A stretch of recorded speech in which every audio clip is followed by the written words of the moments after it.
Então, só para resumir um pouquinho, nas últimas 2 semanas, Paulo está em prisão pela defesa do Evangelho. E ele está a comunicar com esta pequena igreja em Filipos, agradecer aos irmãos, porque eles estão a cooperar na causa do Evangelho, vimos isso no versículo 5. Ele ora para que eles possam crescer no pleno conhecimento, em todo entendimento, para aprovar as coisas superiores, a fim de serem sinceros e irrepreensíveis até o dia de Cristo. Versículo 10. E Paulo enviou notícias a dizer que a minha vida vai bem, seja no passado, seja no presente, seja no futuro, a minha vida vai bem, porque o avanço do Evangelho vai bem. E Cristo será engrandecido, seja pela minha vida, seja pela minha morte. Mas um dia Paulo espera voltar a visitar estes irmãos. Mas não tem certeza. Depende da vontade de Deus.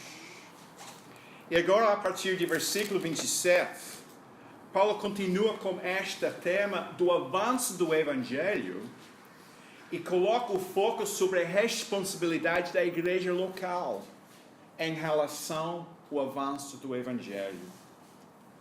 Ele vai destacar as responsabilidades dos cristãos em Filipos e também nós, que somos cristãos aqui numa situação desafiadora, qual é a nossa responsabilidade para com o avanço do Evangelho? O que é que nós temos que fazer para que o Evangelho seja pregado, seja aceito, avança aqui nesta zona? Essa é uma pergunta que a igreja está a responder há 2000 anos. Qual é a metodologia? Qual é a estratégia? Qual é a chave para que a igreja possa cumprir a sua responsabilidade em relação ao avanço do Evangelho? Uns 10 anos atrás saiu este livro. Em inglês, They like Jesus but do not like the church. Em português, eles gostam de Jesus, mas não da igreja. Foi escrito por um pastor americano, um pastor de jovens, com 17 anos de experiência nos Estados Unidos. Ele era muito frustrado porque a igreja não era completamente irrelevante aos jovens nos Estados Unidos. O que ele chama a cultura emergente. Ou seja, jovens com 30 e tal anos que rejeitam as ideias dos pais, rejeitam a sociedade, mas têm muitas perguntas, querem saber por si próprios respostas, mas desconfiam completamente na autoridade da igreja ou qualquer instituição. É um título muito agressivo. Gostam de Jesus, mas não gostam da igreja. Ele fez de propósito para tentar chamar a atenção da igreja nos Estados Unidos para sair dos prédios para ter com pessoas na sociedade. Para alcançar uma cultura emergente, de acordo com este autor, era preciso uma igreja emergente. Ali eu entro em dificuldade com este termo, mas é outra conversa. Mas o livro oferece a chave, a receita, a metodologia pela qual a igreja possa cumprir a sua responsabilidade em relação ao avanço do Evangelho. Faça isso e vai dar resultado. Existem muitos livros deste gênero. Cada uma descrever uma nova estratégia, uma nova receita, uma nova metodologia, a chave para que a igreja possa cumprir esta responsabilidade para com o avanço do Evangelho. Eu já li vários livros dos Estados Unidos, da Austrália, do Reino Unido. Alguns gostei, outros não gostei, mas de qualquer forma, são uma forma de refletir sobre o que é a coisa mais importante para a igreja. Mas aqui em versículo 27, Paulo oferece-nos a estratégia, a metodologia, para que a igreja em Filipos possa cumprir a sua responsabilidade em relação ao avanço do Evangelho. E não é muito complicado. De fato, é uma só coisa. Somente portai-vos de modo digno do Evangelho de Cristo. Esta palavra que nós traduzimos aqui, portai-vos, era uma palavra muito importante para os habitantes em Filipos. Filipos era uma cidade em Macedônia, na Grécia. Ficou 1.300 quilômetros da cidade de Roma, mas fazia parte do Império Romano. Era uma colônia romana, muito longe do capital, mas as pessoas que viviam em Filipos eram considerados cidadãos romanos, com todos os privilégios e todas as responsabilidades de qualquer cidadão romano.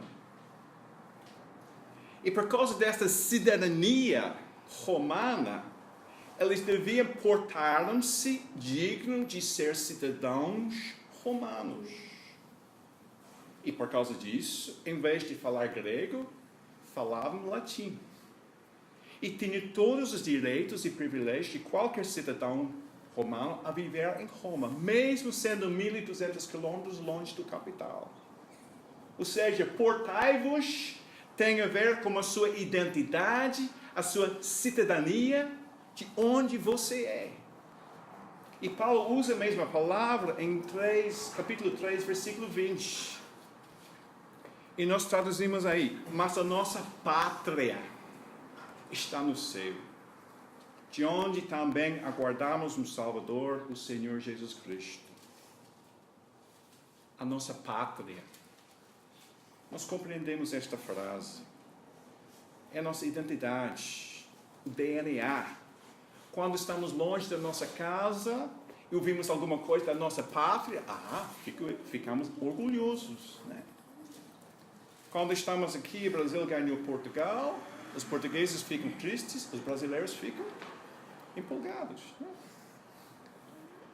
Nós vivemos no Algarve durante 5 anos, como vocês sabem. E o Algarve é basicamente uma colônia britânica. Há muitos britânicos no Algarve.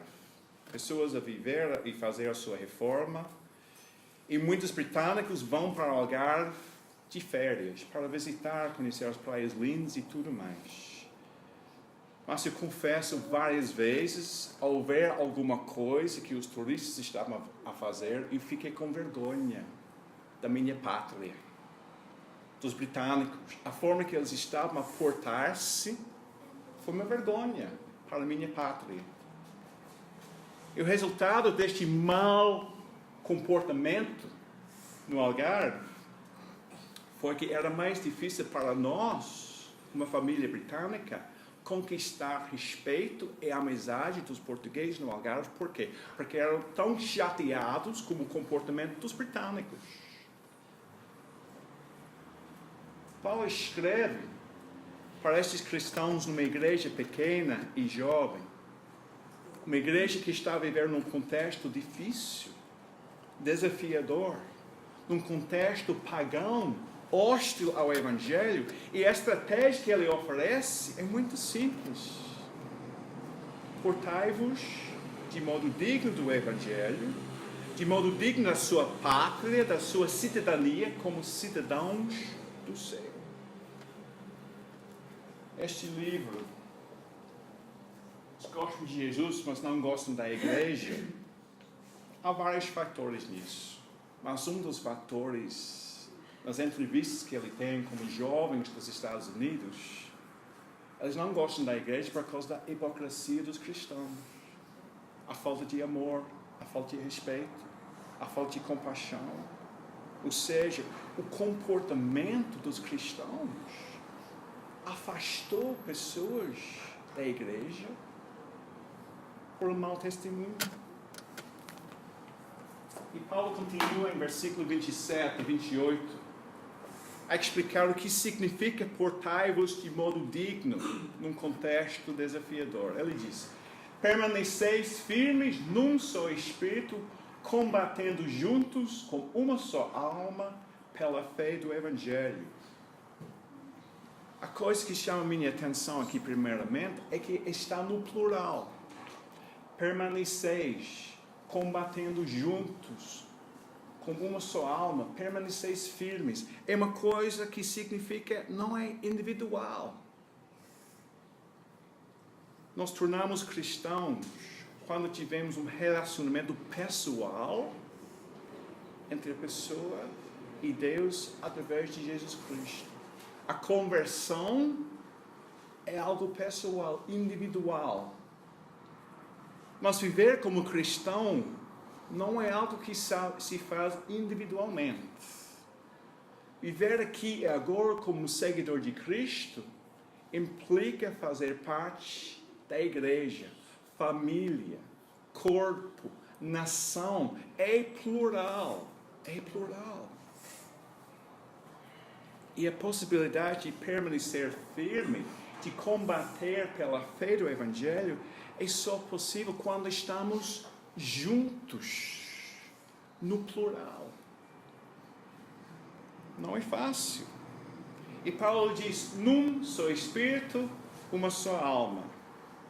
Espírito, fôlego, vida, alma, a coisa que vem do dentro, a nossa vontade, os pensamentos, os desejos, fazem as decisões, ou seja, Paulo está a dizer, vocês vão permanecer firmes e combater juntos para que haja unidade de emoção, de propósito, de ambição, em tudo.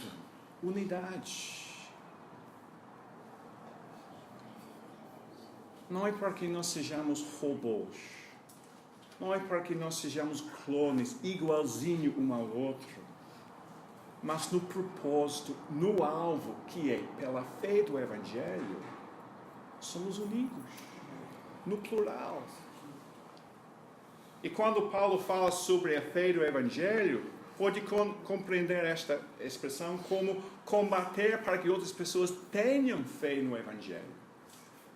E também podemos combater para que haja verdade do Evangelho. Vamos defender o Evangelho contra falsas doutrinas e tudo mais. São as duas coisas. E na vida de Paulo vemos isso. Ele era o grande missionário aos gentios. Levou o Evangelho, testemunhou, falou de Cristo para os gentios, para que eles pudessem ter fé no Evangelho.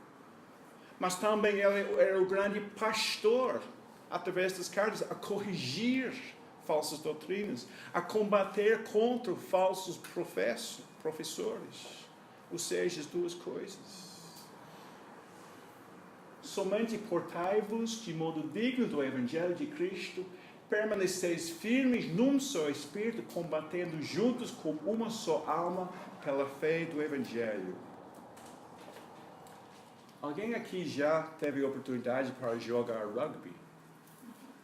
Só eu? Assistir rugby? Já ouviram falar do rugby? Okay.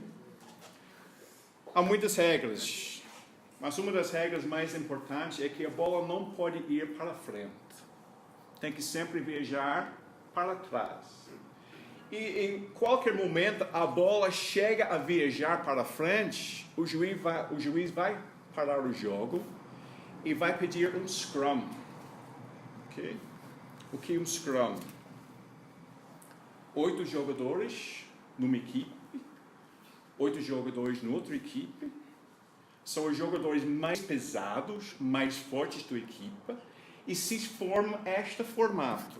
São 3 aqui, mais 2 aqui, e mais 1, 2, 3 aqui. Ou seja, são 8 pessoas ligadas fisicamente, ombro a ombro, uma unidade de força. E quando o juiz dá ordem, o número 9 vai lançar a bola. E neste momento, as duas equipes começam a empurrar um contra o outro. E podem imaginar a força de 8 homens de 100 quilos a empurrar contra um ao outro. A única possibilidade de manter-se firme é manter a ligação com os outros jogadores. 1 a 8 tem que manter fisicamente esta ligação para juntos permanecerem firmes para resistir ao avanço do adversário. Esta é a imagem que Paulo tem aqui. Para permanecer firmes num só Espírito, combatendo junto numa só alma pela fé do Evangelho, é preciso que nós fiquemos ligados uns aos outros. É a única forma de resistir ao avanço do adversário. E mais alguma coisa, permaneceis firmes num só Espírito, combatendo juntos com uma só alma, pela fé do Evangelho, e que em nada estáis atemorizados pelos adversários. Esta palavra também é interessante. Atemorizado. Tem a ideia de estar em perigo e de repente fugir de qualquer direção por causa do perigo. Na semana passada nós recebemos o nosso caçula da família, vamos dizer assim, com 4 patos, o Isis. Nós ficamos com o Isis durante a semana passada, enquanto o Lucas e Júlia estavam a viajar. E de vez em quando temos que sair para o cão fazer as suas necessidades, né? E lá perto da nossa casa tem um espaço de relva, e Isis gosta de ir lá, porque sempre tem pombas. E vocês podem imaginar a situação. Isis, este cãozinho, cão grande, ela chega lá, fazer assim, e a reação dos pombos a ver o perigo a chegar é que fugir de qualquer coisa, de qualquer direção. Esta é que os pombos ficaram atemorizados por causa do cão. E Paulo está a dizer que não deve ser assim como a igreja. Não devemos ficar atemorizados a fugir em qualquer direção por causa dos adversários. É verdade que o adversário, o diabo, anda em derredor, rugindo como leão. O mundo se opõe à igreja, tentando afastar a igreja, tenta diminuir e zombar a igreja, as opiniões dos cristãos. Mas a nossa resposta não é para fugir atemorizada. A nossa resposta é para nos manter firmes. Sem medo, literalmente não ter medo em nada por causa dos adversários. Falamos na semana passada sobre a soberania de Deus. E a cruz é uma grande demonstração disso. Naquela tarde, durante aquelas 3 horas de escuridão, o diabo pensou, ganhei. E a reação dos apóstolos, fugiram, com medo. Mas quando pulamos para Atos 7, depois do Espírito Santo descer, temos mais um exemplo que poderia ter criado medo na igreja. Estevão foi morto. Em Atos 8 lemos, no mesmo dia levantou-se grande perseguição contra a igreja que estava em Jerusalém. Todos foram dispersos pelas regiões de Judeia e Samaria. E quando fala todos, estamos a falar de 8.000 pessoas dispersos. Mas como foi a reação? Atemorizado? Não. Os que foram dispersos iam por toda parte, anunciando a palavra. Permaneceram firmes num só espírito, combateram juntos pela fé do Evangelho. Nós estamos em Portugal, Europa continua a ser um campo difícil, desafiador para o Evangelho, mas não é nada em comparação a estes sítios, onde há perseguição dos cristãos. Perseguição extrema. Quando as leis do país são feitas de forma a retirar toda a liberdade do cristão, levando o cristão para a prisão, tortura e morte. Coreia do Norte. Perseguição severa. Leis podem não ser específicas quanto ao culto aberto, mas há perseguição tanto do governo quanto da família, sociedade e grupo ao qual o cristão pertence. A violência também está presente neste caso, mas de maneira mais esporádica e pontual. Perseguição alta. Apesar do país permitir a prática de outras religiões, grupos religiosos minoritários enfrentam perseguição através da violência, abusos de autoridade, ofensas e até prisões. Não é a nossa realidade. Mas nós podemos combater juntos com estes irmãos através da oração, como nós fizemos esta manhã. Mas o que é que nós devemos pedir? Que Deus liberta? Que Deus tira a perseguição? Pode ser, depende da vontade de Deus. Mas nós podemos pedir que eles permaneçam firmes num só espírito, juntos de uma só alma, pela fé do Evangelho, e que em nada estejam atemorizados pelos adversários. Irmãos, isso é muito importante. E Paulo vai explicar no versículo 28 porque é muito importante. Para eles isso é sinal de perdição, mas para vós de salvação, isso vem de Deus. Isso, o que é isso? A unidade, permanecer firmes, combater juntos, é importante porque é um sinal que Deus vai usar para mostrar alguma coisa. Para os adversários, a unidade da igreja é sinal de perdição. E para os cristãos, a unidade é sinal de salvação. Certa vez, os escribas chegaram para Jesus e tentaram, como sempre, criar problemas. Fizeram perguntas a Jesus, chegaram a acusar Jesus de agir como de estar possuído por Beelzebul. E Jesus respondeu, dizendo, olha, isso não faz sentido. Jesus disse, se eu sou de Beelzebul, estou a expulsar demônios de Beelzebul, a casa está dividida. E uma casa dividida vai cair. Não faz sentido. Jesus estava dizendo, divisão, falta de unidade é sinal de derrota. E quando o diabo tenta derrotar a igreja, tenta desviar e dividir a igreja e não consegue, é um sinal da vitória do Evangelho. E para o diabo e os seus adversários é sinal de não conseguiram. É perdição. Vão ser destruídos.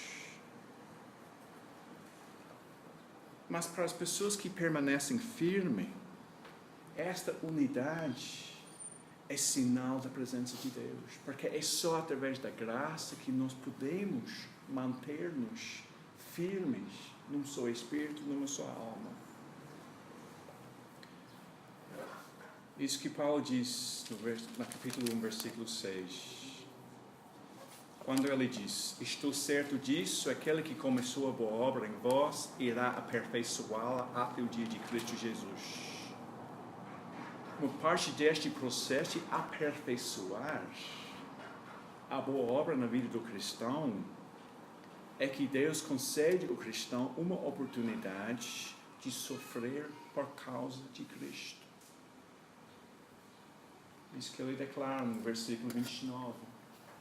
Pois em relação a Cristo vos foi concedido não somente crer, mas também sofrer por Ele. O Evangelho da prosperidade, o Evangelho que prega, vem para Cristo e tudo vai ser muito bom, tranquilo, não vai haver nenhum problema na sua vida, e se tiver não é cristão, é uma doutrina muito popular, muito atraente, mas sem base bíblica. Vimos isso na vida de Jesus. Se alguém quer vir após mim, nega-se a si mesmo, toma a sua cruz e siga-me. Se o mundo vos odeia, sabei que primeiramente odiou a mim. Vimos isso nos estudos em 1 Pedro.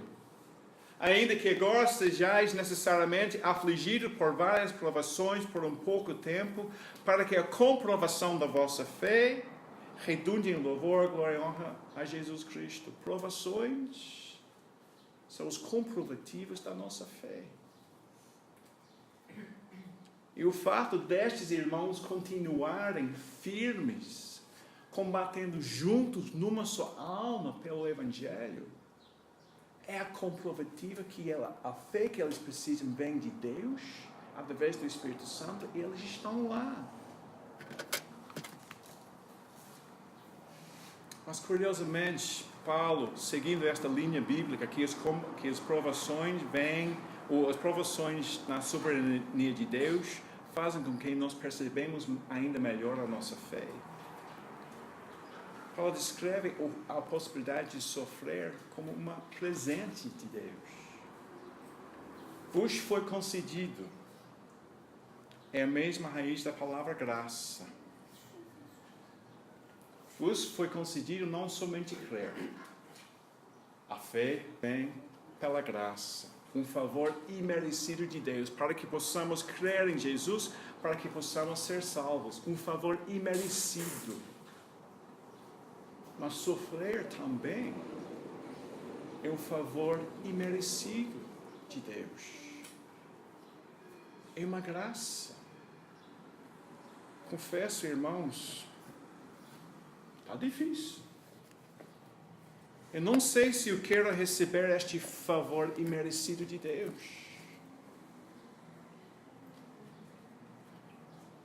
Mas lembrem-se, versículo 28, manter a unidade, não estar atemorizado é um sinal da salvação.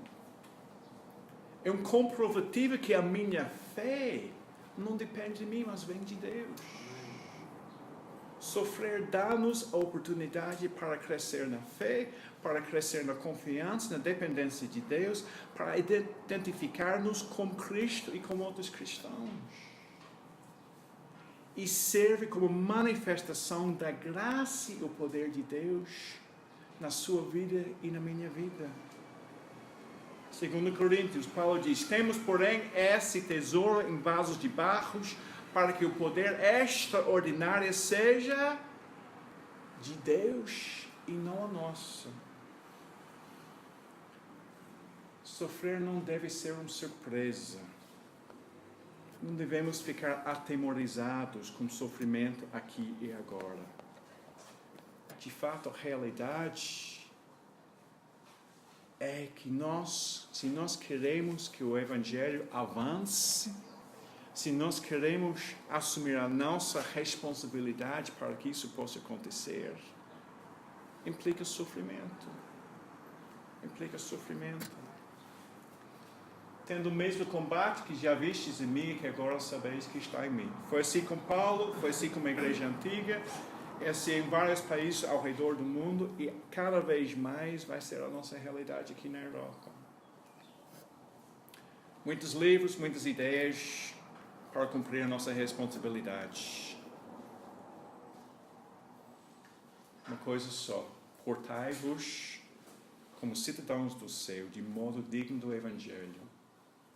E vamos lutar juntos, combatendo juntos pela fé do Evangelho, sem ter medo em nada por causa dos adversários. Meus irmãos, como nós estamos hoje?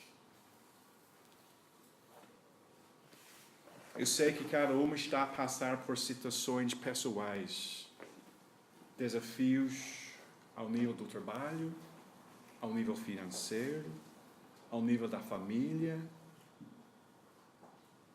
É difícil. É difícil. Mas se nós sairmos daqui a pensar, eu tenho que enfrentar esta situação por mim próprio, não vai conseguir. Não vai conseguir. O aviso do Paulo para a igreja jovem em Filipos, permanecer firmes num só espírito, combatendo juntos pela mesma, uma só alma, pela fé do Evangelho. Estamos dispostos a receber a graça de sofrer em relação a Cristo. Vamos orar.